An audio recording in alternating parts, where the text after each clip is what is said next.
Kung hindi ngayon ang panahon na para sa iyo, huwag mag-iinip dahil ganyan ang buhay sa mundo. Huwag mawawalan ng pag-asa, darating din ang ligaya.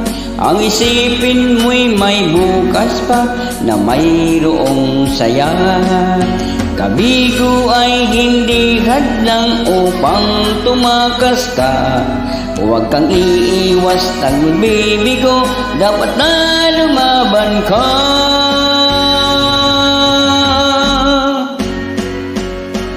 Ang kailangan mo'y tibay ng loob kung mayroong pagsubok man. Ang liwanag ay di magtatagal at muling mamamasdon. Ikot ng mundo ay hindi laging bigati kasawian.